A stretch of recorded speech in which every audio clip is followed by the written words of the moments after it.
All right, folks, you should be able to hear me.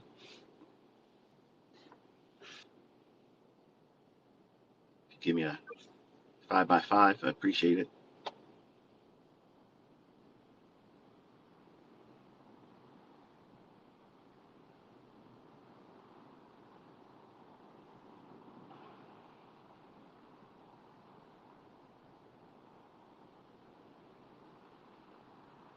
Thank you, Daniel.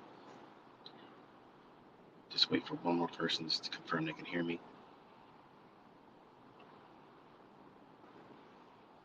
Love and gratitude. Caesar. Okay, all right. So before I get into this one, I want to kind of like preface it by saying I am going to talk about things that's probably ruffle some feathers. It won't all be focused on trading, but the benefit of the conversation is for you to be prepared. So that way, if you are speculating, at least this is not going to be one of the things, hopefully, that will be a hindrance to you doing well.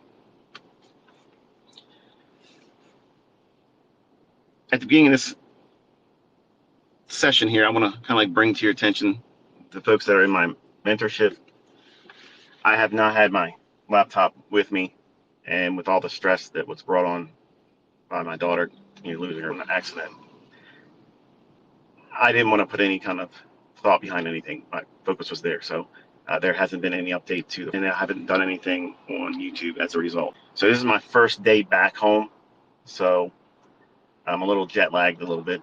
Not that I flew anywhere, but being in a car, that long. So, um, so I'm going to talk a little bit about what's been going on, what's likely to occur, and I'm going to talk a little bit about how I used to trade because I get a lot of questions for that, and where we're going with the YouTube channel. So that way, the topics we're covering. I'm going to get the stuff out of the way that most of you don't want to hear. At the end of this, I guess, the stream or Twitter Spaces, if you're following along, the minute marker that I transition from the tinfoil hat stuff that I'm going to start with, if you could help me out, just add a comment or reply to the tweet I just gave for the invitation for all of you to be here and listen.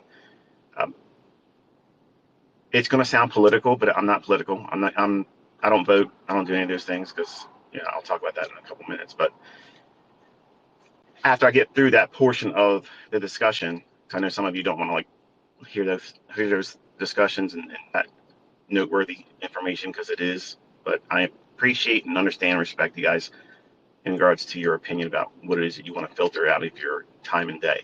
So if you could just share the minute marker, that way you can say to avoid tinfoil hat discussion and put the minute marker where I do that during this discussion. I would appreciate it because I'm not going to go back and listen to when I did that and do that as a post to the Twitter. So that way all of you guys can come back to this at a later time once it's done, and you can avoid listening to all these things that might hurt your feelings or make you upset or make you think that I'm a jerk or you now found a reason to hate me. That's not what I'm doing. Okay, but it's certainly going to sound polarizing in the beginning. But I promise you, if you are an independent thinker and you critically think about the things I'm going to lay out in front of you today, hopefully it will be a benefit to you. I believe it will be, regardless of whatever your political slant is. So,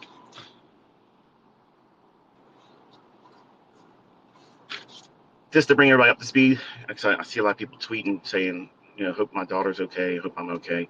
We're all fine. Real quick, I'll just give you 2 minutes of this. My daughter lives in another state.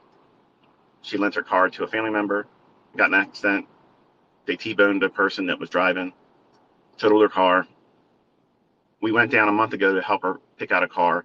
All the car lots down there have used cars like everywhere else, and new cars are hard to get. So I'm a Toyota fanboy.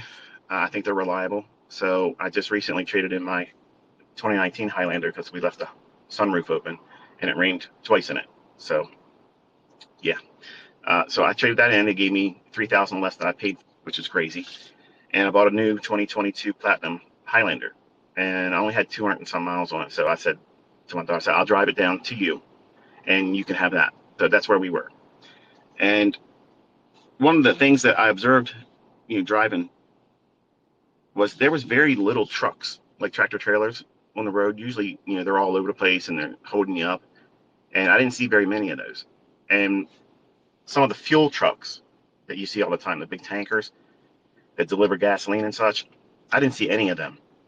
And we did a lot of driving. So you'd expect, obviously, to see some of those types of things. You're probably thinking to yourself, what is this talk? What is this talk about? What are you bringing this up about? Back in 2016, before I even launched, that was a paid group type thing. Before I even did that, I was on Twitter. I was talking about certain things that would either be on my mind, and sometimes it would seem cryptic, and sometimes when I post certain things, if you're not really familiar with me or familiar with the topics that I cover, I'll post things that are like a follow-up to something that my core audience knows about.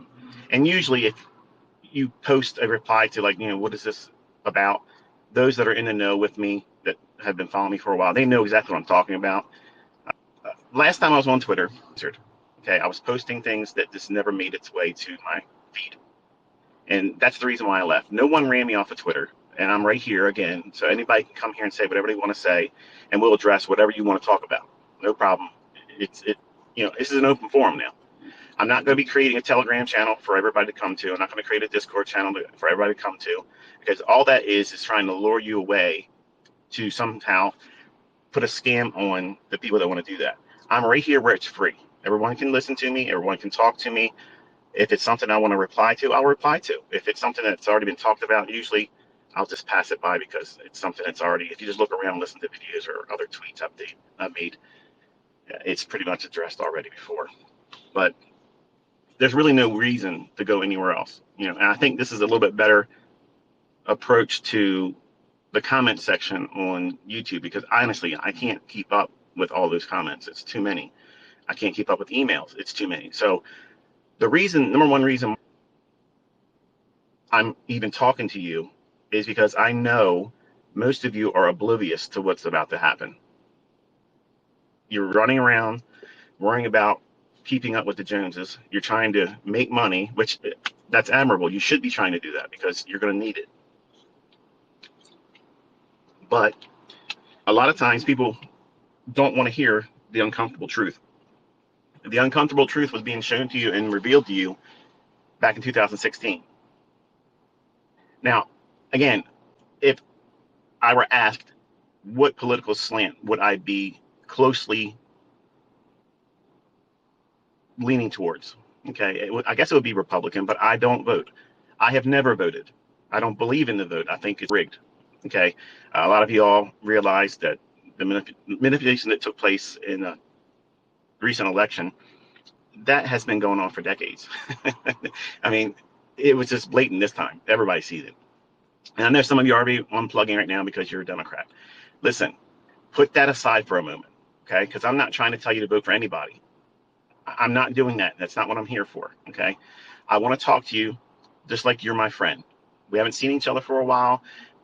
I want to bring you up to speed about what's going on and what my opinion is. You're all welcome. You're absolutely welcome. I'm encouraging you to share your opinion. If you don't agree with what I'm going to share today, say so in the comment section of this, I guess, the Twitter. If you're in agreement, okay. If you're not, I don't care. I'm not twisting anybody's arm, but I'm all about independent thought, independent thinkers. I don't follow anybody. Okay, I don't subscribe to anybody's logic. Nothing. I don't look at anyone and say, I want to mimic their viewpoint. I look at things very critical. I'm an analytical thinker. I look at things in a way that, who benefits from this? How can I be victimized by it? And how can I prevent this from being harmful to me or my family? Everything that comes into my life, everything, I treat like that. If you believe in this two-party system, you're a fool, because you are now part of the game, because they're one and the same. They're two wings of the same bird. And it's meant to confuse you, to keep you focused on things that you have no control over, period, end of story. The elections have not been fair since Reagan. So with that out of the way, that's the whole point of me describing how I'm not political here. I'm not trying to be political. I don't care who you vote for. I don't care if you vote. Okay, I'm just telling you, pay attention. I'm going to lay some breadcrumbs down, and you just start to figure out where I'm going with this and see if it's not where we close this discussion. But in 2016, I came out and I said, in July, I tweeted something really bad's coming. Get yourself ready. And it's going to be worse than 9/11. Because in September 11th, when that day happened, that became the beginning of anxiety for me. I didn't realize it was anxiety, but it started then. Like it really, really started then. And for my family being out in public places and a terrible feeling. And the media kept telling everyone with these little color-coded schemes of terror threat would be yellow or red or orange. And it's like, what the hell? Like, it was always kind of trying to keep you in a state of fear. And that's what the market does. The market does that. It creates and disrupts sentiment or engineers sentiment.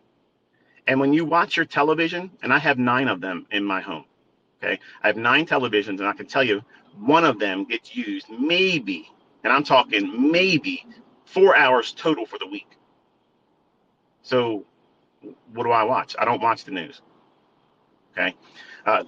The topics that I'm going to cover here, I've had people literally quit my mentorship, raging because they thought I was pro-Trump. No, I didn't vote for Trump. I didn't vote for the other guy. I didn't vote for anybody. I've never voted. So I'm absolutely objective here. I have nobody that I'm rooting for, because no matter who you vote for, it isn't going. The votes don't count. It's the illusion that you had the chance to do it, and you all believe it. It's like WWF wrestling. It's all scripted. There's a face and there's a heel. No matter who you want to win, the outcome is already determined, because there's an agenda. There's a ruling class of people, folks, and they're not Democrat and they're not Republican. They're globalists. That's what's going on here. That's what's being pushed. And in 2016, before Trump was elected, I told everybody on Twitter he would be elected. Trump would be the winner. I would be interested to see what they do with him once he's in office. And I said plainly, I said, the economy's going to get great under him because he's a businessman. And why would they want to do that? Why would they want to let someone come in if it's rigged? Why would they let that guy come in? Like, why are you going to bring up this idea that it's rigged? And why would they let somebody like that guy, of all people, be the president? Because you were all distracted with everything else around the world and in your own personal life. You wanted to feel like a American. You wanted to be Uncle Sam's best son or daughter. You want to feel good about the country, because that hadn't happened in a long time. We forgot about patriotism. Patriotism is something that was lacking. And then when you bring this guy, this ideology that he encapsulates, make America great again. Great slogan, great idea. I appreciate all that. But what this really was, and I really want you to think about this, it got everybody thinking about being patriotic and picking a side. Second Amendment, don't tread on me. I'm going to do whatever I want to do. We're the greatest in the world. Our nation's the strongest, this, that, and the other thing. Yes, our economy was doing great during the era of Trump, and that was the intended point. And that's exactly what I said. They're going to use Trump to pump it, to get everybody emotionally connected when they weren't giving a shit about who was in the office. They didn't care. Obama was a failure. I didn't vote for him, but I would have in his first term. I felt it was time for that. But guess what? That was a joke. Everything in that guy's terms, joke. Trump did some things correct, but mostly, think about what he was being used for. He was fanning the flames constantly. He was a fire starter. That's how you get everybody committed emotionally and psychologically to the agenda that they're getting ready to pull on everybody. And they've been doing it. And for the most part, people have bought it hook, line, and sinker. It was like a Judas swing. In political slant or thinking or ideology, let's care about this person, this guy. He's got all the answers. The fuck he does. He doesn't have shit. He is part of it. He is part of it. He was used as the fall guy. Why? Why would they do that? Because they want everybody to love John Cena or Hulk Hogan or whoever the face of the company is. So that way, when he's done dirty by a Ric Flair or some other negative side of the script, their counterparty, oh, Trump was victimized. It was the election was stolen. It wasn't stolen. It was rigged the entire time before he ever even became a candidate. Since Reagan, these things have been controlled. Period. You think you have a choice. You have none. The only choice is, do you waste your time voting, or don't you just watch this theater playing out? Because it's going to, regardless of what I say here today, and whatever you subscribe to or whatever you believe, it doesn't matter. It's going to happen. They're in every form of government, in every position of leadership. They're there. That's the hand. That's the people that rule everything. Your presidents of your country, they're Muppets. They don't do shit. They are just the person to either look towards and trust in the beginning or blame when it doesn't go the way that everybody hoped for. That's all it is. Governments, elections, leadership and nations and such, those people don't. If you believe that that's true, why aren't things changing when we vote the people that supposedly do the right things in their campaigns? Why don't they make those changes happen? Because they're not permitted. It's all manipulation. It's all things that are leading to a crescendo that nobody, and including me, is prepared for. And I have said this stuff in my private mentorship when I left Twitter, when they started censoring my tweets and things were being flagged and they were sending me notices saying, you can't post this kind of stuff. I'm like, what? I already got a bullseye me there. So I said, I'm just going to leave. I'm done.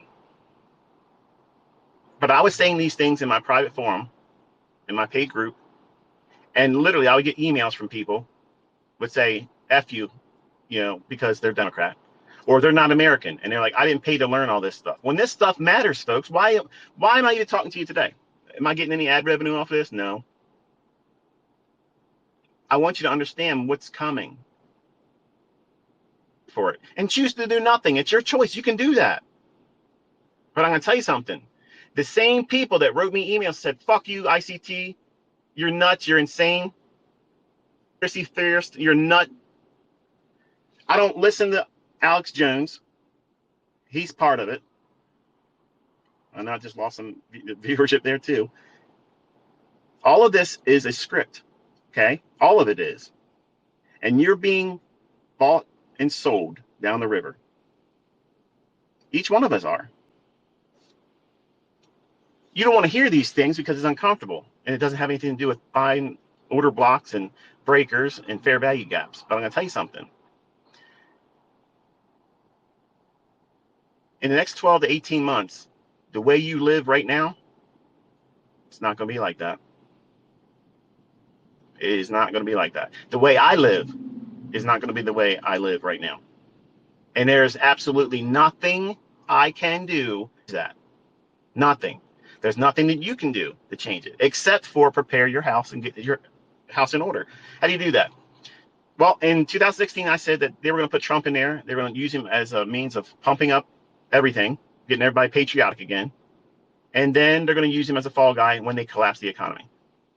I shit you not. I'm telling you right now, people that were following back, you reply to that invitation to come to this Twitter space that I just tweeted before I started doing this discussion today.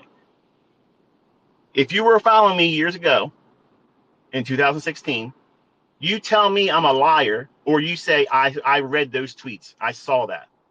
Because I want people to understand what I'm saying. I'm not talking out my ass here. This is really real shit. This whole idea of getting Trump in office and then stealing the election from him, you know what that's intended to do? It's intended to have people go outside and tear shit up. What they want. They want that. Why would they want that? Why do governments keep pushing their people in the state of mind where they're going to say, you know what, fuck it, I don't care. Us will lose. It's game time. That's what they want. They all want that because it's martial law. Then guess what happens in martial law, or what doesn't happen in martial law? Elections. That means they stay in power, and the excuse is no more COVID. We don't need that.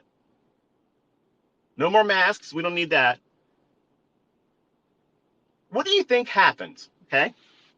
What do you think happens when one day we're just going about our business and all of a sudden a tactical nuke is dropped somewhere, say in Texas or Florida or some other state like New York or whoever, California? It doesn't have to be a big one. What are you going to be thinking then? Holy shit. Let me turn the TV on and see what's going on. They got you. Because you're going to be turning to them for the information and the instructions. There's a lot of people that the strings aren't tied to right now. And September 11th, that was the day I started watching the news every time it was on. And I found out that it was feeding me fear. And I had anxiety from that shit. It was debilitating. And I thought I had conquered it from the trading side, but that stuff was scary. Like it was scary. And I ain't gonna be afraid to tell you, I was fucking scared shitless because my family were spread out that day. And I wanted them home immediately. And every day they kept changing. Oh, the terror threat this and terror threat that. And the whole thing was them stealing oil. That's what that was all about.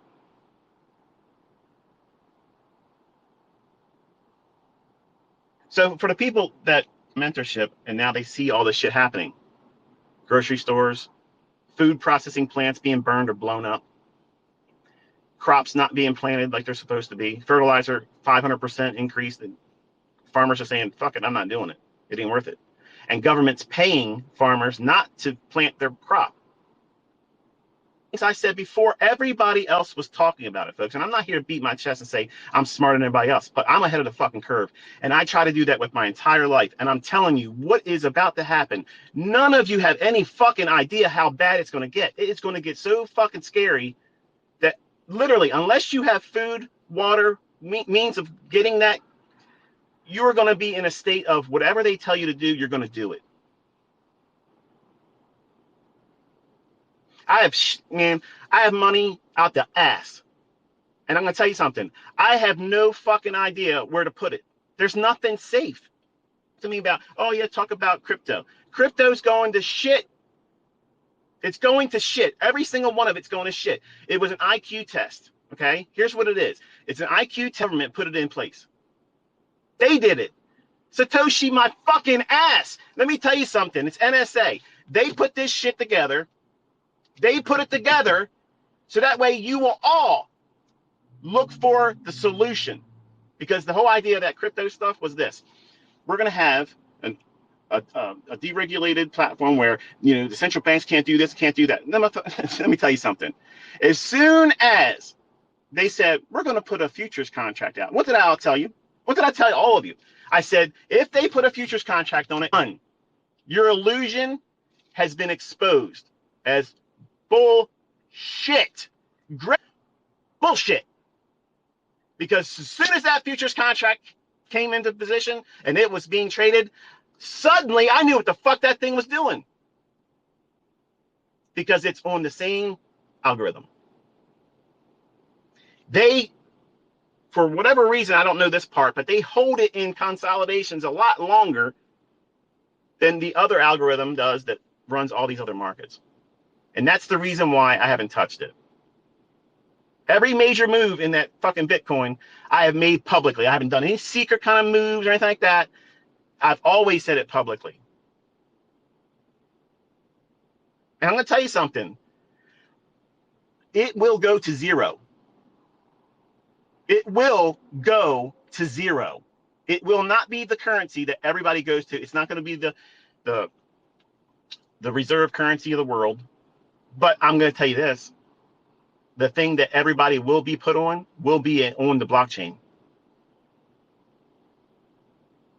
But every coin out there right now, every single fucking one of them, folks, every one of them will go to zero. Ripple have been cheerleading Ripple. Ripple's the one. Ripple is toilet paper. It's bullshit. All of it is bullshit, and you keep buying it. You keep thinking it. You keep piping it up. You reply to my tweets. You reply to other people's tweets. Like that's gonna fucking matter. It's gonna change the way it's gonna. It's not gonna change shit. You're emotional. You're fucking holding on to something that's going to zero. The IQ test was this. Will we be able to convince people to do things outside of the dollar, outside of the other currencies? And they created this frenzy. I said it wasn't going to go to 20,000 when it was 19,700 because my wife asked me, do you trade Bitcoin? I said, what did you just say to me? Now, mind you, my wife doesn't know shit except for I spend too much time in front of these charts. Period. Okay? She thinks the money that comes in is from video games and shit, and she don't understand it. And she's been with me forever. This question, my wife asked me, do I trade Bitcoin? That was the moment I went right on Twitter.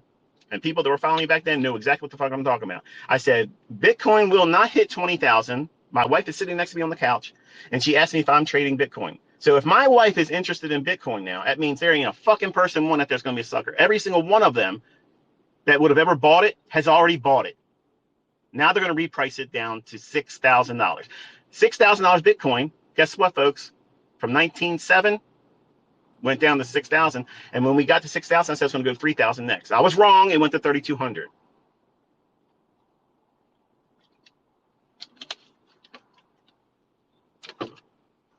I said I would tell you when it was going to go to 20,000. I told you it was going to go to 20,000 on Christmas.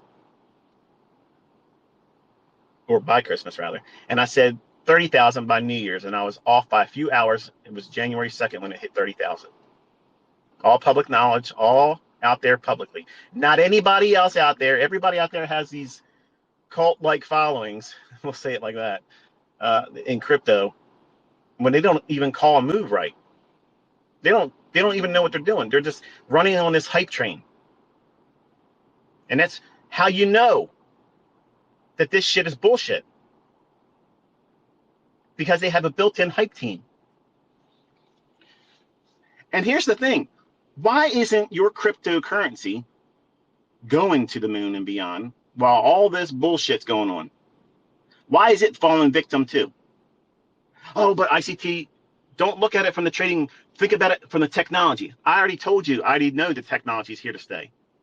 And I told you just now, again, for those that have missed this, everything I've mentioned it, every time I've mentioned this, you hardliners in crypto, understand this, folks, okay? I'm not here to arm wrestle you. I'm not here to piss on your parade. I'm not here to try to tell you you're stupid, okay? I'm not saying any of that except for what are you going to do if it collapses like everything else is? Do you have everything in that? Because if you do, you're stupid. That's the only time you're going to be stupid.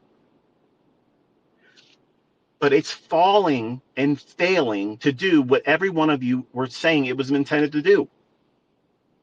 It's going to be the escape from fiat. Why the fuck is it failing like fiat? Why isn't everybody pouring into it now? Because they all realize it's all bullshit. See, in the beginning, it was new. It was a novel idea.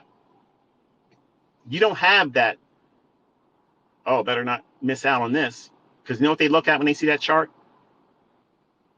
It didn't go to 70,000, and we just went down below 20,000. How many people is that going to work up a frenzy in? They're alert, folks. They see it. That doesn't inspire going out and pouring everything they have into it. We're past that. So how are they going to work this? Well, there's a lot of money short. So you're going to see short-term little rallies that make it look like it's bottoming. Why will they do that? Just like I explained the other day, 2 days ago or 3 days ago, whatever it was.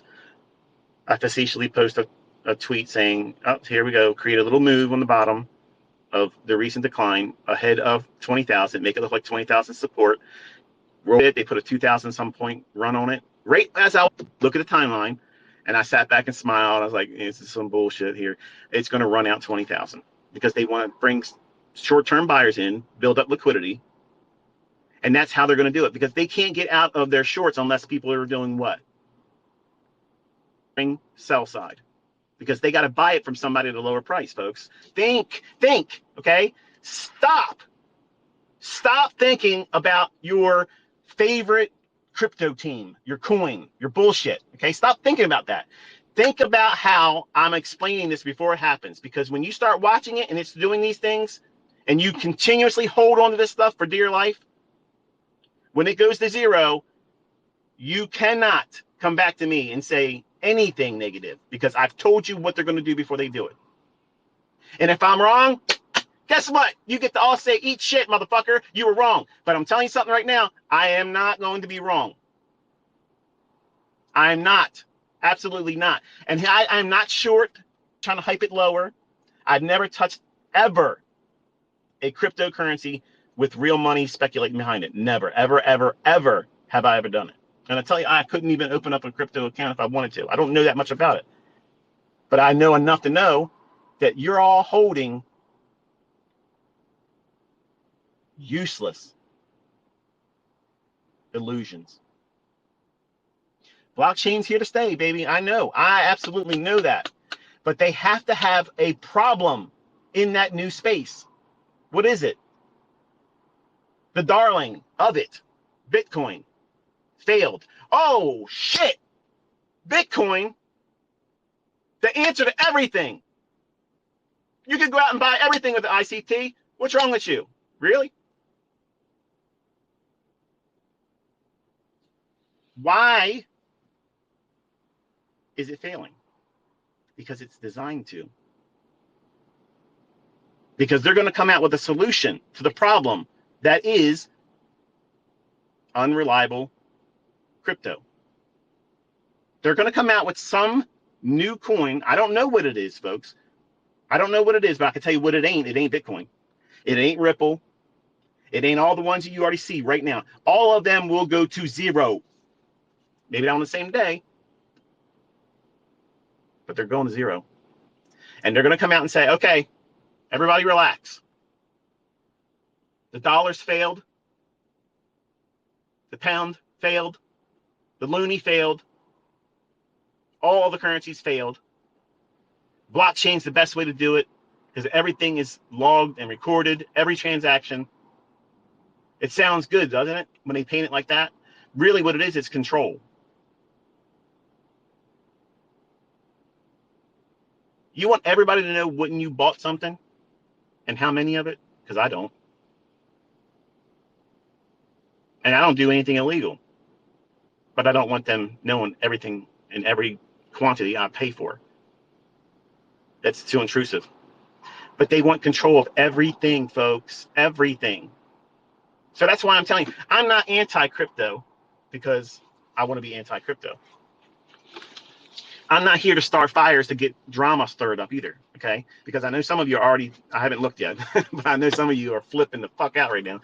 Either you're typing up your tweet, getting ready to drop it down like you're going to make me change my mind about it. Let me tell you something, folks. I have been 5 years ahead of the curve since 1997. Before shit comes down the pike, I already know it's coming.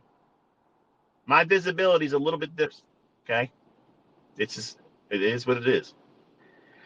There's a relationship here that you're not privy to. So about certain things, and I put it out there, I'm doing it so that way you can prepare as best you can.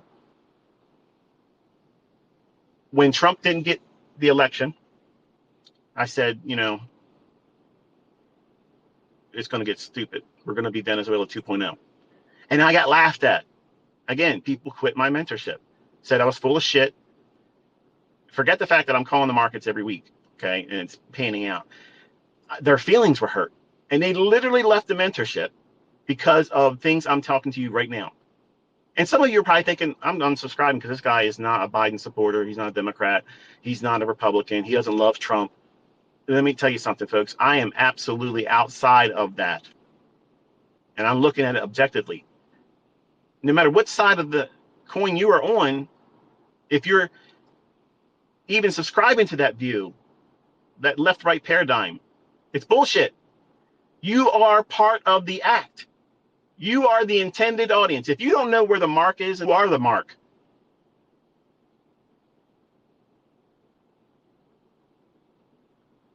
And they sat back and they waited. They wanted to see people go nuts. They wanted people to go stupid. They wanted to go out and see the wild, wild west unfold. And guess what, folks? That's coming. That is coming. Wait until you see everywhere what I was seeing. Gas pumps with no gas. Gas is going to go higher than it is now.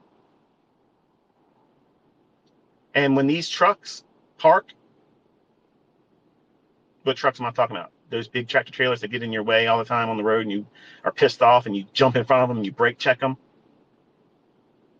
Those big trucks that are feeding your ass and your family and providing the stores with the goods that you got to go out and spend and do impulsive shopping on.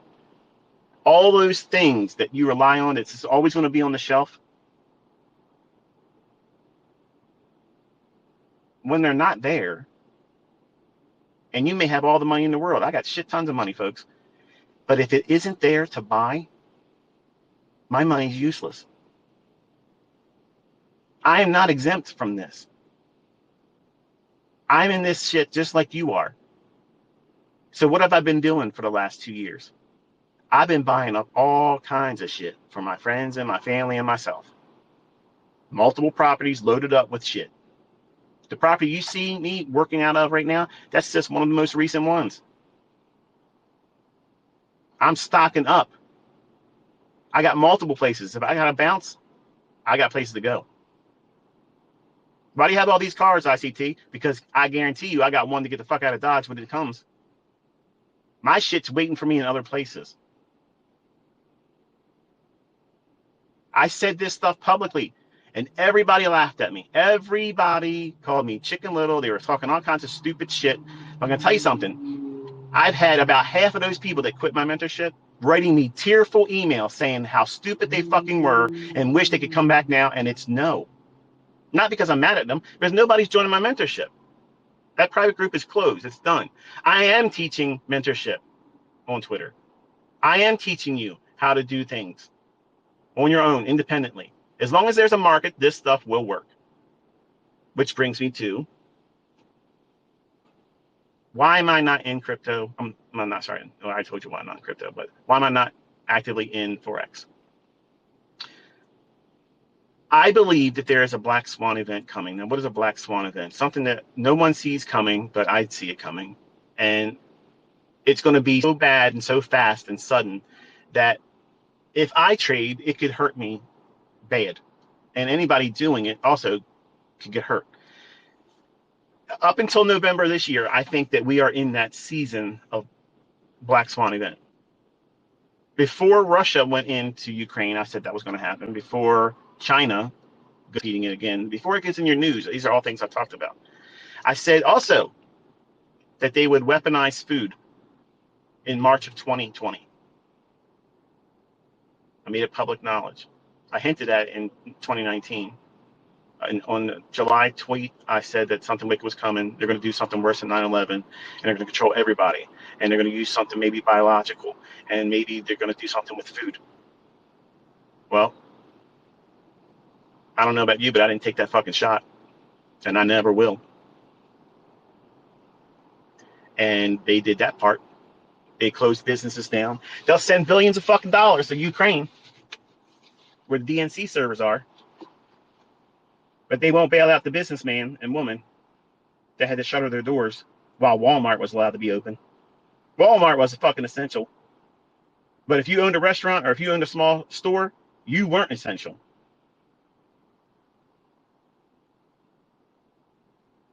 Listen, folks, I don't care if this truth doesn't taste good or not. This is the way it is. You need to think about things like this, because this isn't just an American thing. It's happening everywhere. And that's how you know we're in some deep shit. And in America, we had the Second Amendment right. Of course, you know, that's what they're banking on. Let people go out in the street and say, yeah, we're going to do this and we're going to do that. It's 1776. When that really happens after that, all hell breaks loose. It won't be our military turning on us, even though we do have some nut jobs in there that want to see that happen. Because I'm of the belief that real Americans would never turn their weapons on citizens, even if the government says to do so. I know I wouldn't. I'd be like, whatever, I ain't doing it. Fuck you. It's going to be UN soldiers that come in here and do that. For 20 years, I've watched UN equipment be brought in here in this country, stationed all in every state. Why? Small little steps. That way you don't notice it. Small little incremental things, little moves that no one really pays attention to. And now we're at that stage of this whole event where he who controls the food, people, you might stand up and say, fuck Biden, fuck Trump, fuck everybody in the government, this one and that one. But guess what you're going to be doing when you can't feed yourself and your babies? Okay? Baby formula. Got any babies? You got any children that are infants? You know you can feed your baby whole milk. My mother didn't breastfeed me, and she didn't have the money to do formula. Whole milk it was. They've trained all of you to think that you need these things, these services. You don't. Man, we had life great before cell phones. I miss those days. Before social media, people talked. They could look right in the eye and say, this is what I think, and you'd have a conversation. And you wouldn't be offended. It would be just, oh, well, I don't see it that way, but that's interesting how you have that viewpoint. Now it's like, fuck you. They want to cancel you. They want to come to your house. They want to do all kinds of terrible things. That's the intended purpose. That's why this shit was created. It's divide. It's not to bring people together. It's to divide. They got to create two large teams. And when those teams come together, that's the problem. The solution is they come in, martial law, boom, done. No rights. The Constitution completely is useless. And you don't even see it. You have no idea what's coming. You have no idea how bad it's going to get. I don't really know it's going to get bad, but I know I don't want to be going through it. And there will be a time, and you can put this in your journal. You can time and date stamp I said this. My private group has been told this, and I'm telling you publicly too. There is going to be a time. How long in duration, I don't know. But they're going to break the markets. They're going to basically make it where you can't trade for a period of time. No matter what you use to trade, it won't matter because you won't have access to the markets. Why would they want to do that? Because there's a lot of people all around the world that have now made this their business. They're the last ones on the hit list because they are knocking down everybody that has businesses right now. They're knocking down everybody that wants to try to buy a home. Interest rates are going higher. Prices are extremely high. They're keeping you out of that ability to do that, to relocate to places that may be more supportive of the ideas that would be against what they're trying to do in their agenda now. There is no safe haven. That's what I'm trying to tell you. I titled this, because you can't eat your P&L. If you're making money, God bless you. It's awesome. I'm glad I was helpful. Okay. But here's what you need to understand. Stop saving up for your Lambos.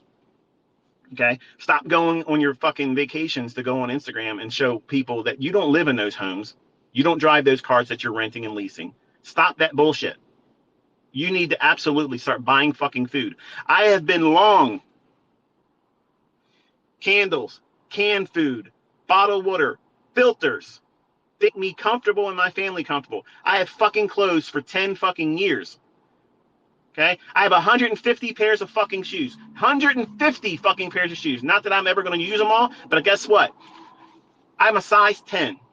You know what? If you go on like Amazon, you try to buy shoes, that's the first fucking size that sells out. Size 10. That's the average man's shoe size. Because I know I'm going to meet somebody that's going to need a pair of fucking shoes, and I'm going to give them to them. I have to make sure I have some of my own, but I have plenty to hand out if I meet someone that is in need of it. Clothes. I got shit tons of fucking clothes. My family is stocked the fuck up on shit that you are taking for granted right now. When you can't get your can of chicken noodle soup and you can't feed yourself or your kid, let me tell you something. I try to live my life a certain way, okay? But I have entertained the thought that if I couldn't feed my kids, what would I be willing to do? And that scared me to think what I would be willing to do. And you would too. Don't fucking stand on your moral high ground and say, oh, I don't care how it was going to be this bad, or I would never. Fuck you. You're a liar. Because I'm going to tell you something right now. If my kids are starving and I see you have one, somebody's going home with one. And that's as real as it's going to get. So I know if I'm capable of thinking like that, and the majority don't think like me, it's real fucking dangerous. Real dangerous. Driving on the road, last time I did a Twitter space, guy literally almost ran over the front of my Corvette to get through a one-way bridge that I was essentially in the right of way of going onto. But he tried to flex, through the windshield like he was going to do something. And I thought, because when I'm talking, I do a lot of this kind of stuff in my recordings, but I go back and listen to it, and I'm like, I don't want to put that in there. I'll edit it out. And because this is the event, when you hear me say whatever I'm saying, it's whoever's listening hears it.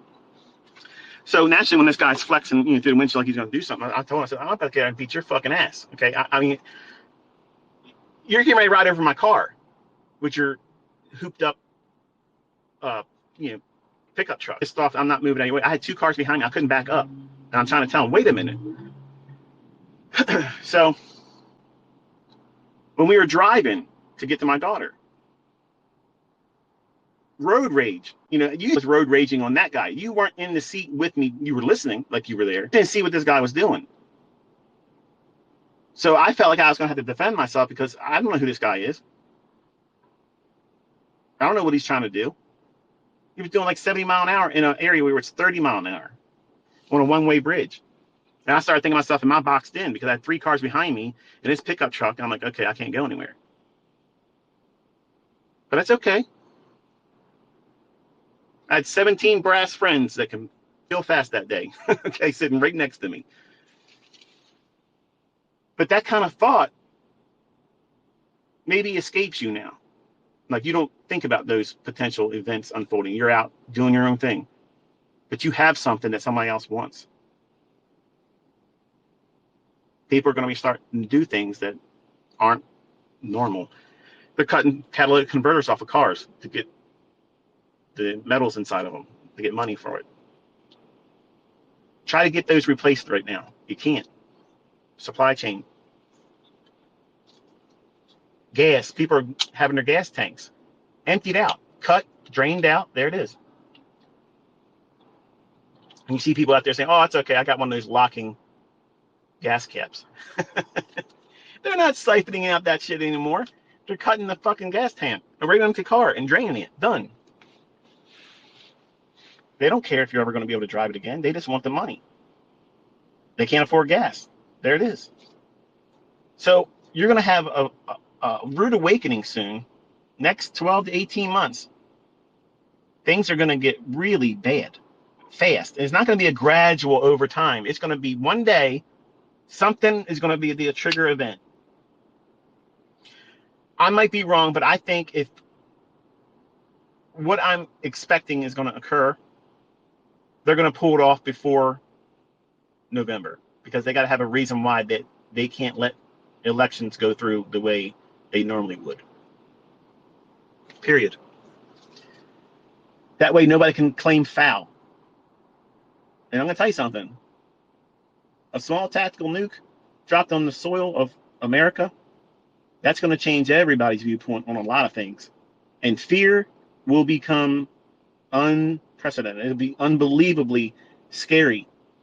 And I ain't afraid to tell you, that would scare the shit out of me. I'm not walking around in a state of panic. I'm just saying that, how do you top 9/11? Well, what they just did with COVID, it's bullshit. I had it twice. I still can't smell right anymore. But I wasn't on a ventilator. I didn't go to the hospital. I slept for 3 days, had a really bad headache, tired like I've never been before. And then strangely on the 4th day, done. No problem. No thank you, I don't want your shots. So the black swan event in Forex that I think's coming could see a dramatic movement in price that is untradeable. It's something like when I mentioned this several times up now, talked about the euro and Swissy being depegged, and it was such a sudden thing. You traded that, folks. Google it and see it for yourself. There's no way you could have traded that or survived it. And brokerage firms literally went under. Hedge funds went under that day and never came back. They failed. They were insolvent. Done. Dusted. Bagged and tagged. Ceased to do business. Can you weather something like that with your $200 account? $10,000 account? $100,000 account? I got a $500,000 Hanko trade account. Bullshit. You got fake money, but the ones that have real money, you can't weather that. And I got money, and I can't weather that. So I'm very, very cautious. I've told my own mentorship group, and believe me, I got people in there kicking and screaming all the time. Come on, ICT. When are you going to get back into Forex? I'll talk about the Forex market. I'm saying what I think is going to happen there. That's their mentorship. But I'm not making videos for them saying, you know, this is what I think is going to happen. I'm showing them a chart. This is what I'm expecting. But they all know I'm not touching it. Why? Because I just told you. I'm expecting something bad. Sudden movement that is unexpected, that I expect coming. I can't pin it down to a specific date. That's what makes it a black swan event. Black swan is something that you just don't expect it to happen. It just, boom, it happens. We're also in a season where a false flag is going to unfold. A false flag is where, in my opinion, something like that would be like a tactical nuke being dropped in the United States mainland somewhere, and then another country being blamed to do it, and they necessarily didn't do it. That's a false flag event. Those types of events get used for geopolitical and for financial gain. So if the last 2 years haven't at least taught you, don't sell short the levels that people will go to, nothing will. And you'll just be a good sheep and get sheared whenever they want to come around and take it from you. So when I decided to say I'm going to come out and teach how to trade and mentorship level insights on YouTube for free, my first target was the people out there that try to sell my own videos. And I have lots of those people in my mentorship still. And they're out there on Instagram trying to sell videos. But here's what happens when the people buy that. They see that I was only talking about things for that immediate day or the next day. And that's why I did the videos the way I did it.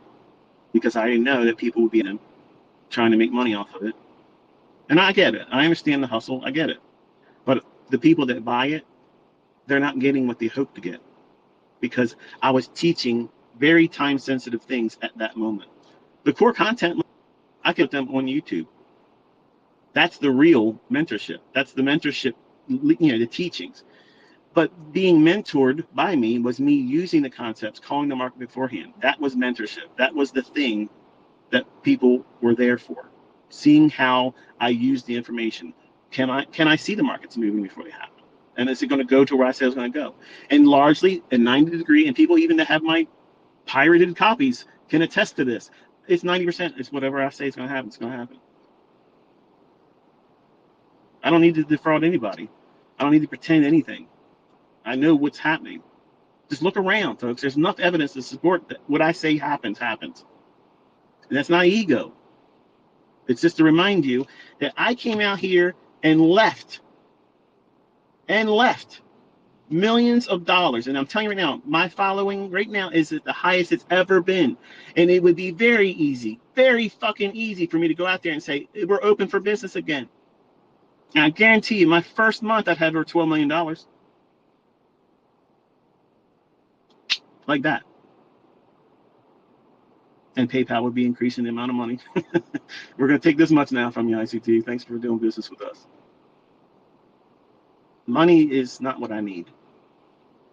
I need to make sure that I have done the best I can to anyone that's willing to listen to me to prepare yourself and your family.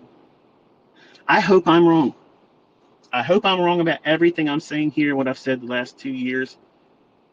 Maybe longer, in 2019. No, longer than that, because in 2016. So whatever, how many years it is since, I think it was March and May of 2016. So you guys are collecting tweets and such. You have it back then. If you could, then share that. But I was talking about all these things before it happened. And honestly, at the time when I was saying them, I was a little nervous. In 2016, before I started the mentorship, and I was talking about all these things,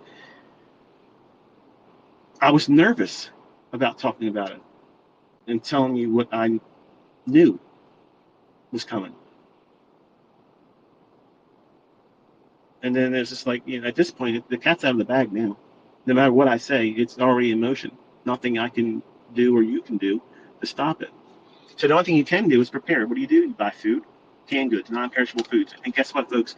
Just because the date says it is best before, it doesn't mean it's expired. I had people in my own mentorship buy canned goods, and then when it got to the date, because they didn't rotate their own food, oh, this is no good, it's bad, I wasted money on listening to you. Really?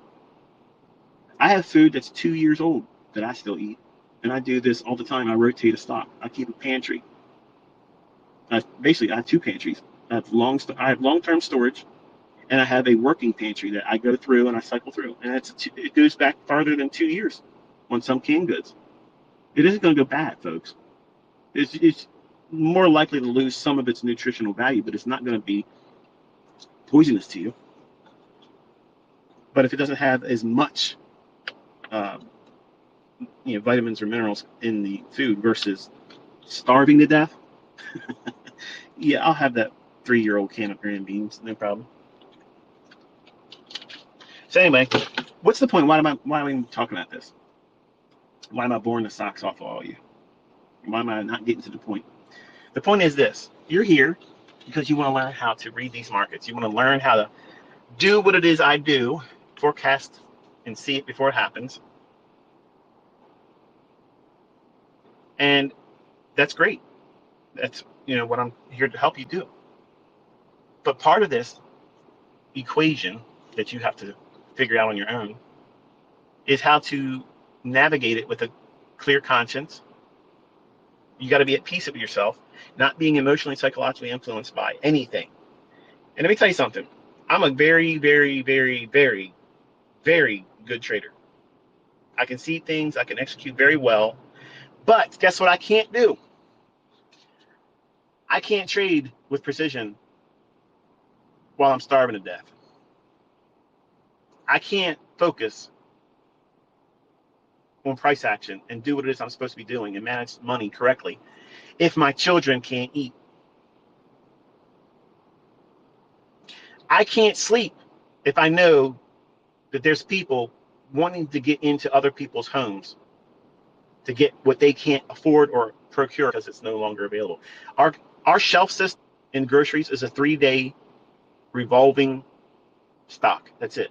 So when you go to a grocery store, you've been trained in America, it's always going to be on the shelf. Some of you have learned in the last 6 months that's not true. And now, when it is on the shelf, you don't want to pay twice what it costs because you think prices are going to go down. They're not going down. We're getting ready to see craziness, folks. So I'm not your typical Instagram, Facebook, YouTube guru, okay? I'm going to show you what works, that's consistent, and then you can beat the shit out of these markets. You can. But I'm also going to talk about the real things that's going to be impactful to you succeeding or failing, and this is one of them. This is the absolute biggest elephant in the room that nobody's talking about.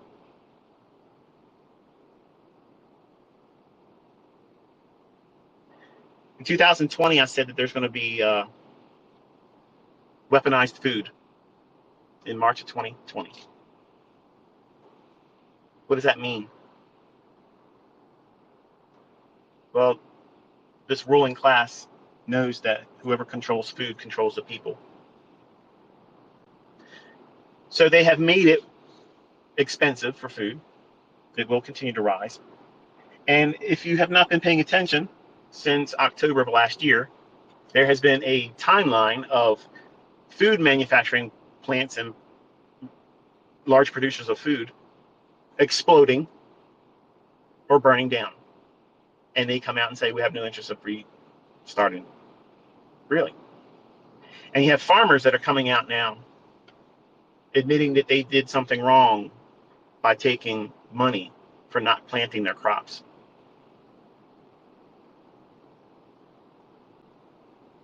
This is folks. Engineered famine. Whenever famine comes into the fray, it's not too long after that that war unfolds. And we have two events. One's about to unfold. One's already going on that they're pumping up more than it really is. Oh, Ukraine this and Ukraine that. Let me tell you something. Ukraine has nothing to do with what's going on. That's just the boogeyman to blame. Putin ain't doing what you're seeing unfold. He is part of it, though. The World Economic Forum is a bunch of folks that like to have everybody subscribe to their view. And everybody that's in government right now are linked to them. They were groomed by them. And that's just what it is. And when you hear about this great reset, how can they accomplish a great reset if they let every currency and every financial market operate the way they've always operated? Or allow some mysterious Satoshi. Think about this, folks. I don't know why you guys haven't sat back and thought this through, but why the fuck would any country, least of all America, let some unknown entity, you never seen this guy's face, nobody knows who he is, Satoshi, created a Bitcoin. And this is going to compete with the central banks. Woo! Yeah. You'll believe anything. You'll believe anything if you believe that mysterious figure, this entity, Satoshi, come out there and then all of a sudden the government said, yeah, we'll let that go. Are you nuts? Are you nuts? Come on. Seriously? And you don't think the government put that together? Come on. Some of you make it too easy for them. And it's insane that you'll still tweet to me and defend it like it's not true. It's true. Think about what's the logic you're holding on to. You honestly believe that these central banks are going to sit back and say, yeah, we'll take back seat to this. Hell no. Hell no. These banks go into other countries and says, fuck you. You're not anymore. This guy is. But they're going to let this Mickey Mouse shit come along and take them out of their own game. Come on, people. Wake up. Shit is about to hit the fan and nobody's money is safe. Nobody's. Not mine, not Musk's, nobody. What are you resetting? Everything. Who gets to have what? And at what cost? And guess what? If you're not part of the club, if you're not bound down licking them fucking boots, you get to die. You'll have nothing and be happy. Folks, these are the motherfuckers that I turned away from. Do you fucking get it now? Look around. I'm promising you this. 12 to 18 months, what you see all around you is not going to be like this. It is not going to be like this. And if you are not putting every ounce of your effort in procuring over-the-counter medicines, food, non-perishable food, water filters, bottled water, fishing equipment, things that you can go out and get, food, hunting, let me tell you something. In 4 months, you're avid deer hunter, boar hunter, you hunt bear, you don't know. Let me tell you something. America, we have more fucking guns in America than people realize. They can ban all the weapons they want. The weapons are still going to be there. And when they have to go out to the woods to get their food, and everybody's doing the same thing, that ain't going to hold up long. It ain't going to hold up long. Fish, there's fish. And if you don't like fish, like my wife, she's not a fan of fish. I told her, I said, let me tell you something. I have done my best. I've done my best to make sure she has some of the creature comforts in the event that I can't get them. But if it goes longer than my stock, she's going to learn to love fucking tuna fish. She's going to love whatever comes out of the water where I'm at. Bass, trout, flounder, even catfish. Oh, you shouldn't eat catfish. It doesn't have scales. I'm going to eat. Okay? I'm going to eat. Arise and kill and eat. That's how Peter was instructed. So please don't give me those scriptures. Don't do that. Don't come at me with that stuff. Okay? Because if you don't take care of your family, the Bible says you're worse than an unbeliever. And I am doing the best I can because I see you all as part of my family. You have given me your time. You've given me your interest. And it would be a piece of shit move for me to know these things and not tell you. I've cleared my conscience. And people make jokes about where I learned this from and how I came here. Let me tell you something. Explain how the fuck I know this stuff 5 years before it happens all the time. Be part of their fucking club. I don't want to be in that world. I don't want to live like that.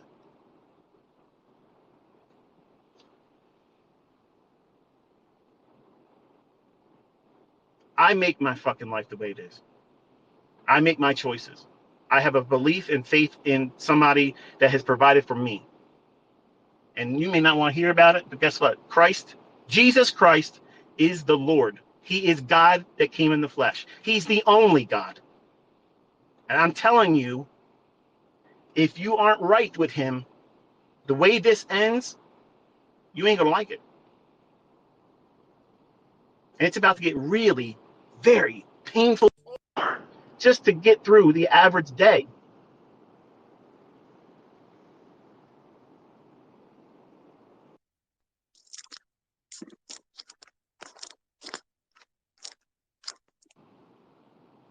I'm not sure if that phone call interrupted us, but hopefully it's still going on.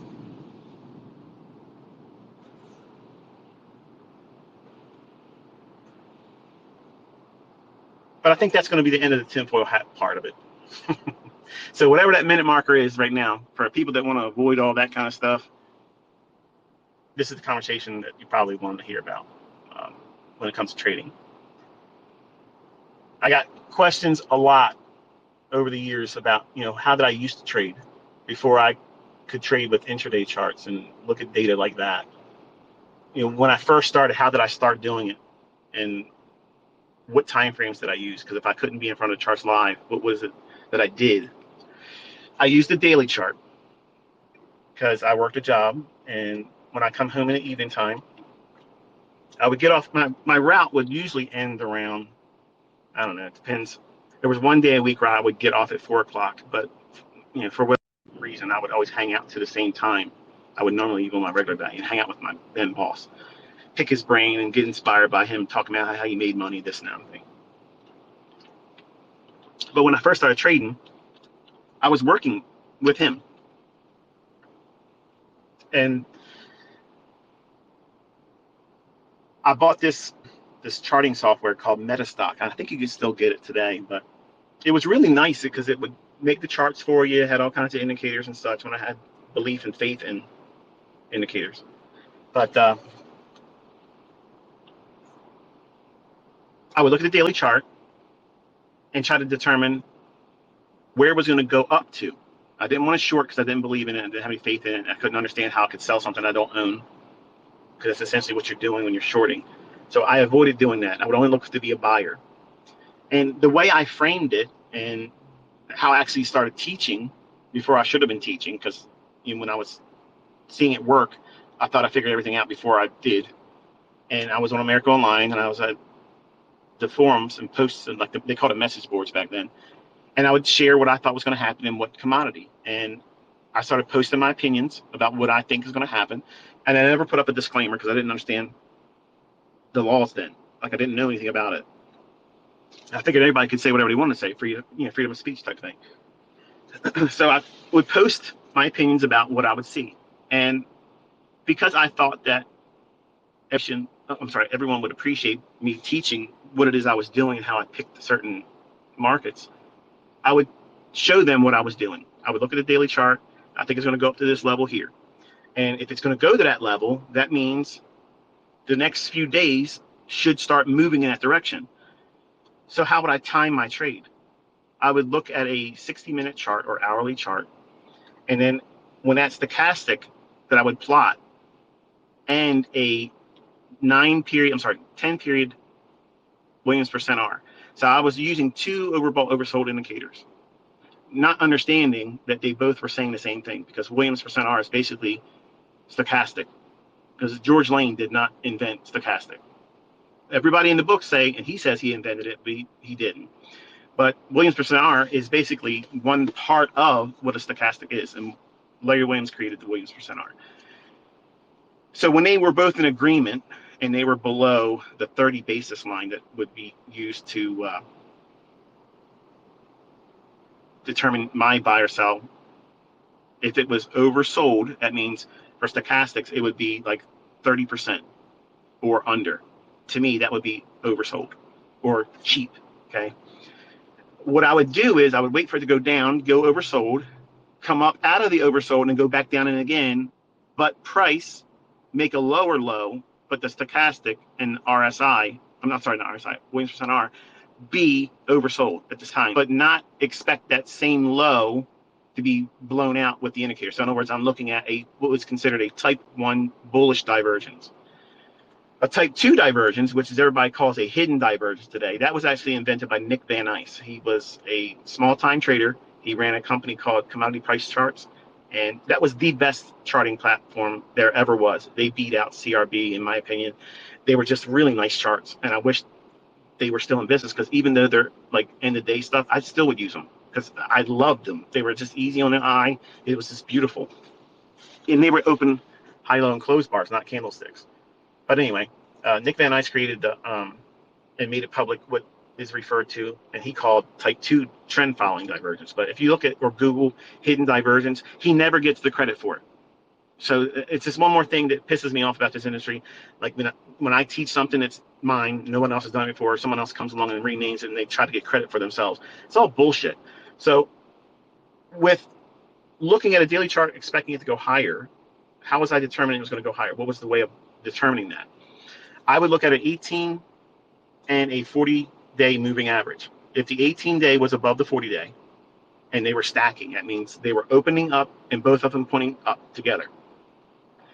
That was my bias to look for longs. And then what I would look for is just the indicator going down to oversold and creating a bullish divergence.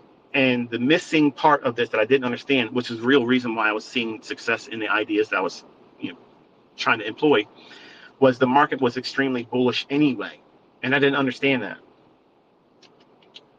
I didn't understand that the monthly and the weekly were already trying to get to objectives that I didn't even notice. So I was correct on my right side of and I was using technical indicators that at the time were lining up because I had it correct without knowing I had it correct. In other words, my faith in that system was rooted in the divergence pattern until the markets entered a market where it was going down. So when I entered a bear market, I couldn't make any money. Every single trade I got into was a failure. And I was getting mad. And I would get in and I would do more leverage and not use a stop loss, or open the stop loss when it was going towards where my stop. I would move it bigger, and it would just expand to take the liquidity below a short-term low. Because in my mind, when I first started, I had the same books that you all probably seen already, or have in your Amazon cart ready to buy and haven't pushed the button yet. Don't buy them. I'm gonna tell you something. They're gonna fucking book on Amazon is gonna teach you how to trade profitably. Period. End of story. Don't ask me for a title that tells you to do that, because they don't exist. They all tell you bullshit. They'll get you out there doing the same nonsense. And the books that I bought and subscribed to and listened to the VCR tapes and DVDs when they were starting to come out, they're all telling you to do the same thing. Buy double bottoms, short double tops, look at moving average crossovers. I didn't look at a crossover. The crossover didn't mean shit to me. I want to see something on a daily chart that has sustained movement. And that's what I mean by the 18 and 40-day moving average. Here's a little tip for you that have been staying this long in the video. Okay. If you take a 18-day and a 40-day moving average and apply it to your daily chart, what kind of moving average? I use the exponential moving average. This is going to be like a training wheel for daily bias. Okay. Listen, folks. If you take an 18-day and a 40-day moving average and apply it to a daily chart, after they cross over, like if the 18-day crosses above the 40, and then there's days, not as soon as it crosses over, because that's bullshit. You want to see that the market is already starting to expand and start moving higher. When that occurs, and you can see the draw on liquidity on a weekly chart that's above market price, if the daily chart shows the 18-day and the 40-day moving averages going up together, they're both now pointing the same direction. If there is a fair value gap below price on the daily chart, watch how it goes down and goes into that fair value gap and then runs your objective. Teach me bias. Here's one more instance of it. Every time I talk to you, I'm teaching you bias. There's so many ways to apply daily bias.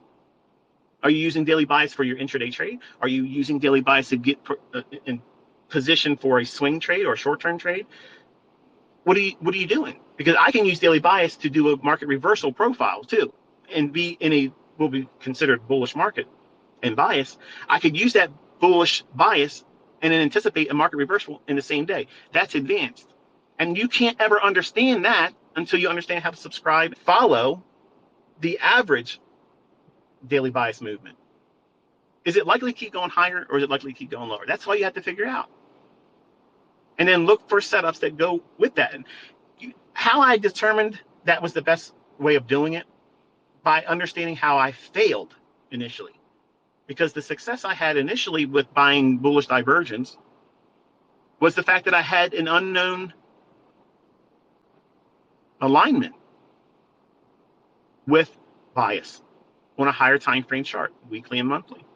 So when I teach my private mentorship group, when we sit down every single week, I'm teaching them to predict the weekly range expansion, higher or lower. And then all you need to do is look for one move in the scope of Sunday's opening to Friday's close. Find one move that moves in that expected direction. The probabilities in a market that's bullish having a move that goes down to a fair value gap and runs relative equal highs or an old high, that is so monumental in terms of odds in your favor. It's unbelievable, but you're not going to understand it. You're not going to believe it until you go into the charts yourself and see it. Back test it. Look and see if I'm talking out my ass. If you go into the charts and you look for these things with conviction, I'm going to go in there and I'm going to prove ICT wrong. Go in there and do it. Everybody that's ever done that, they're converted. Done. Because once you see it, you can't unsee it. It's there now. It's like riding a bike.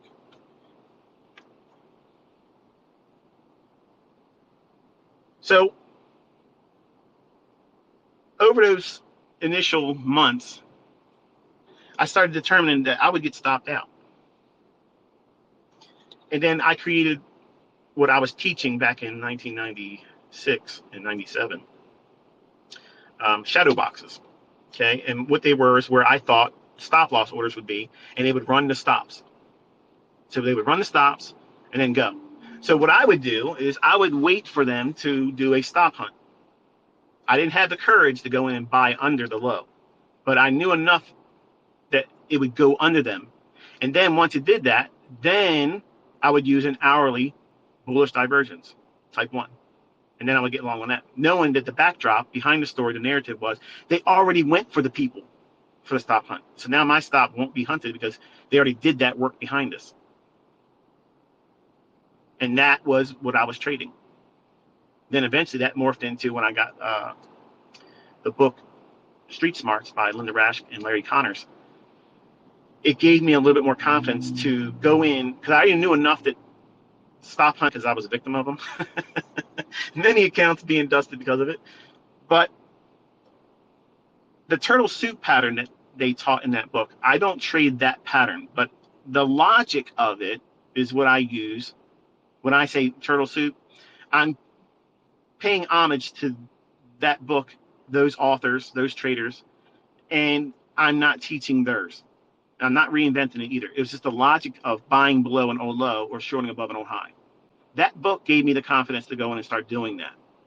So when I tell you that book is noteworthy, it's because it had a tremendous impact on my understanding of price action and trading.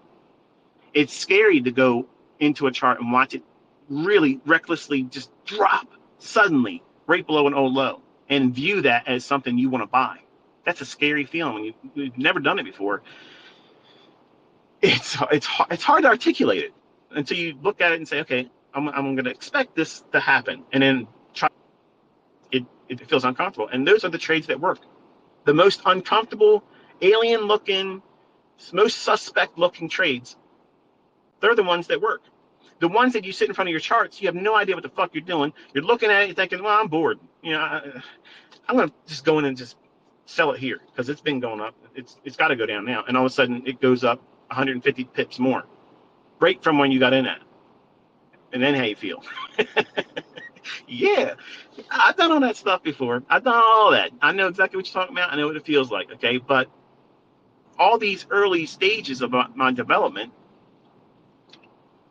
the lessons that I have gleaned from those painful events that were, at the time, feeling like impediments to my development, feeling like I couldn't get this figured out, and wanting to quit and stopping periodically.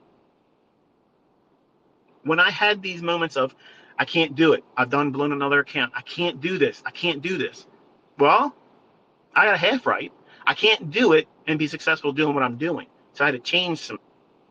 So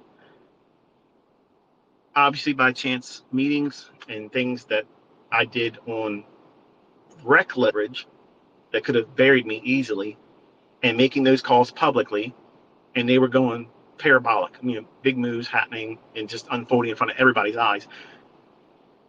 The government reached out to me, sent a person to my aunt's house. Nice, pleasant gentleman, young guy. Knocked on my aunt's door, walked over to the door, opened it up. Hello? I'm looking for Michael Huddleston. I said, I'm Michael. You've been served. And put an envelope right in my hand and calmly walked back to his car and drove away. And it was from the Commodity Futures Trading Commission.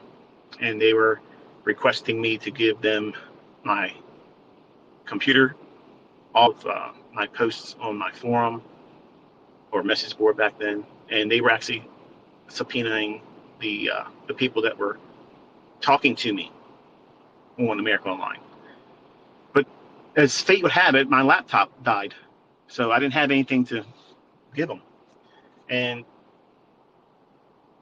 I ended up calling in, talking to the lady that was, I guess, in charge of reaching out to me. And I said, look, I'm not sure what this is all about. She said, well, do you have a lawyer? And I was like, no, what do I need a lawyer for? She's like, well, what you're doing is illegal. Do you know that? I was like, what am I doing? It's illegal. What are you talking about? Like, I had no idea what this was all about. And all of a sudden, she puts me on speakerphone, and there was other people she announced by name. And she said that, her name's Lydia, and whatever her last name was, I can't recall. But she's like, yeah, you're posting investment advice. Are you licensed to do that? I'm like, I'm not giving anybody advice. I'm just telling them what I'm doing and what I think. It's my opinion. I got freedom of speech.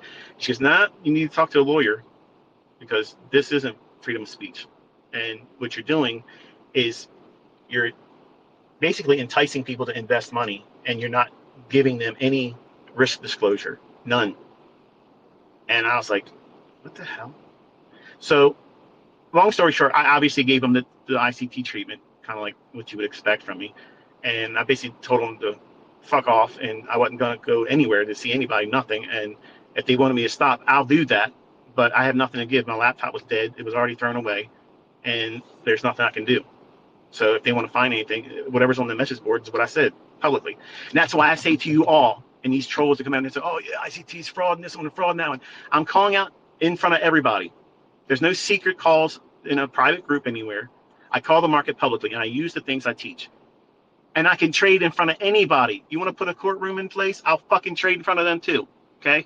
I don't give a shit. I can do this stuff. I was wrong back in the 90s because I didn't know the law about risk disclaimers. That's why it drives you nuts that I teach in a demo, because I avoid all that horse shit. That's why my videos have an intro of a risk disclaimer. That's why I tell these young cats on YouTube, they're barking up a tree they don't want to mess with. Oh yeah, I'm making $1 million. I'm living in an apartment. I don't really own a car, but it's all about that $1 million lifestyle. And I try to tell this guy, you need to put risk disclaimers up. But I'm the jerk. Okay, sit back and watch what happens. I've lived this stuff, folks. I know what pitfalls are there. I know how far I can go, and I know what I'm not to do. And it comes to me and they say, oh, well, why are you doing a demo? Why is it working like I said it was going to work? That's the real question. Why are you worried about me doing it with a live account? I've already proved that it can double the account in a short span of time. My son, with another broker from another clown on YouTube, smoked that small challenge. Ross Cameron doesn't even know that guy, by the way. But apparently they had a competition. Robin's got bitch. Let's go. So anyway, we have, I think, covered everything on my hit list today. Yep, I think I covered it all. So anyway, I had a lot of things on my mind. I wanted to talk, obviously, went out with my wife. She's the boss. Okay, I do have a boss. And unfortunately, she was trapped in the car with me. She was trapped in the car with me. And we were doing 4-hour intervals. Like I would drive for 4 hours and she would drive for 4 hours and vice versa back and forth. So what I was trying to do is I was trying to time it, the market maker in me, time her going to sleep, taking a nap, and I could get on here and jawbone. And obviously, she wasn't having it because she knows me. She knows me, and she knows that I am absolutely 100% balanced. Okay, that is a real thing, and I can swing from euphoric to aggressive, irritable, and then there's never really a middle ground. Being bipolar is it's a very hard thing to do, and I'm never going to put medicine in me because I'm not going to be drugged. I'm not going to do it. So that's why I'm not going to be the mentor for everybody. I'm going to say things that's going to hurt your feelings, but it's still the truth. And I would rather feel clean with my conscience having been honest and truthful the entire time. And some of you say, this guy, I can't deal with him. That's okay. I can accept that. Wonderful. Go about your business. If you ever want to come back and listen, the stuff's online. You can come and listen to it. It is what it is. But I am the way I am. I was made this way. I used to think it was a disability, like it was a problem. When I stopped looking at it like that and just embraced the fact that I have multiple gears. Okay, I can go hard and fast, and sometimes I have to downshift. Sometimes the downshifting in it is times when I don't want to downshift, but I still want to go, go, go. And that creates more of an imbalance. So that's why live streams for me is a very hard thing to do, because if I make myself available to people that are fucking stupid and they come at me with dumb shit, I'm going to let them know.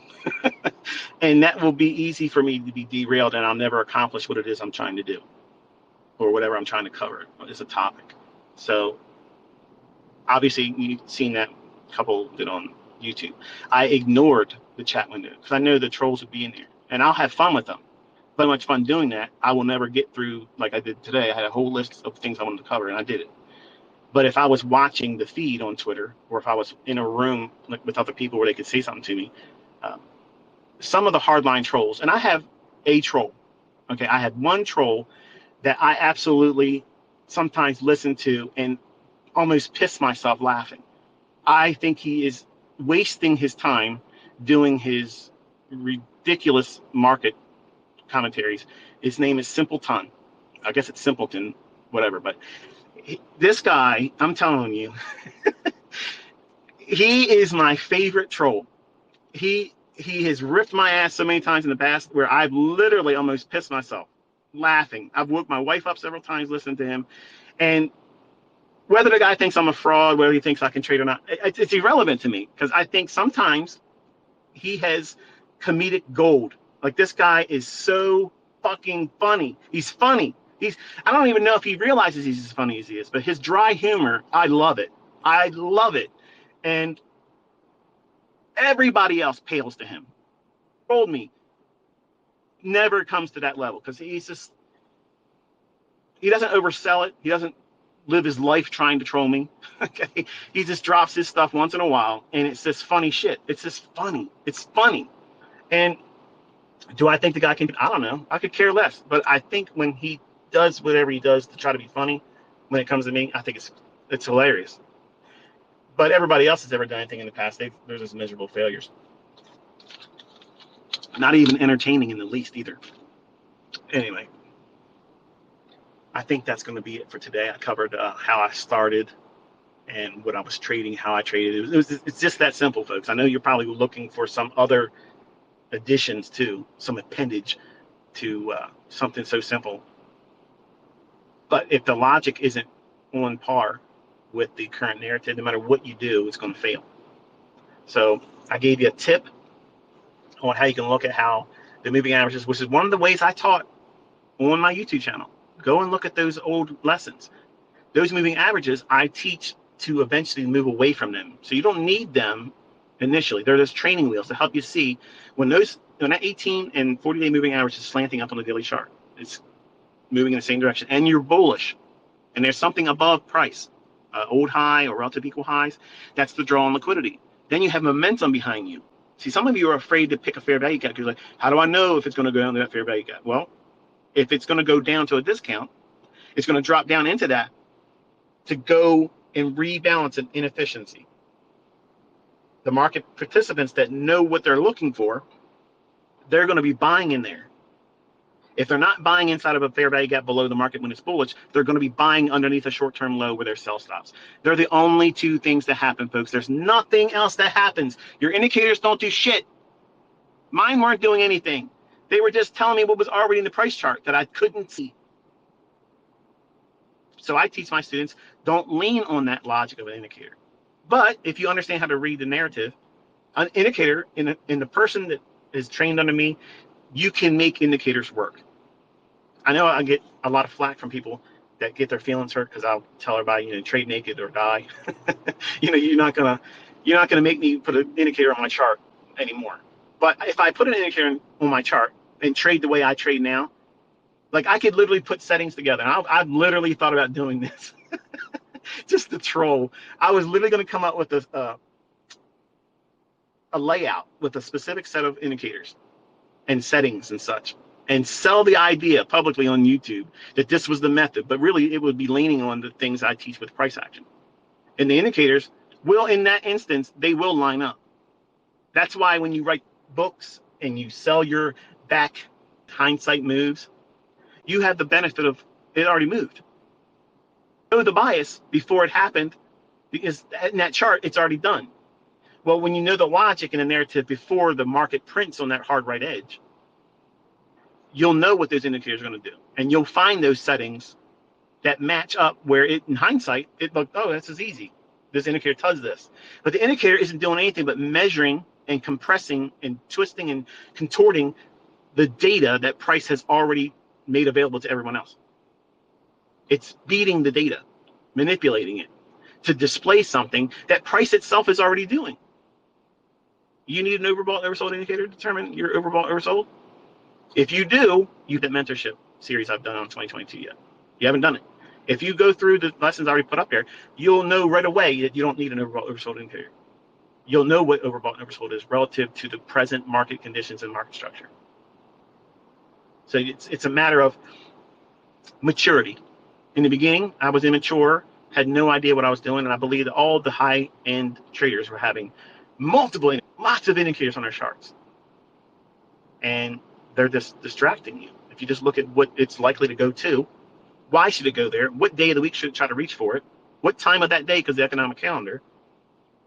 Is it going to take stops before it goes there? Or is it going to rebalance before it goes there? Only two things that happen. Or, no, let me go back. That's not incorrect, ICT. Let me correct you. The third is it just runs away without you. And that's usually during the economic news event. So there's three outcomes. Either it goes into a fair value gap to rebalance before it goes to their own liquidity, or it goes down below an old low if you're bullish, or above an old high if you're bearish, then it goes to your draw on liquidity. Or the move at the release time and day, when the report comes out, they reprice immediately and you don't have an option. So there's your three things. Now, generally, the third doesn't happen all the time. It's the least occurrence. So now how can you use the other two? Which one do I do, ICT? Well, does the market have a short-term low that it could run down below and you're bullish? Then you expect that. If there is no close proximity short-term low, but there's a fair value gap, what are you going to reach for? The short-term low that doesn't appear in the chart, or the fair value gap? Hello? Hello? You paying attention? It's not that hard, folks, but you got to go through these boring, long discussions to get to the gems that I tuck away for the lazy never to find. I got a busy week catching up with my mentorship on the private group and obviously on YouTube. So I will be laying little sugar sweets in your hot little hands starting on Monday. The rest of today and tomorrow, I'm going to be relaxing and trying to get myself acclimated to our local time here. So enjoy your weekend. And until I talk to you next time, be safe.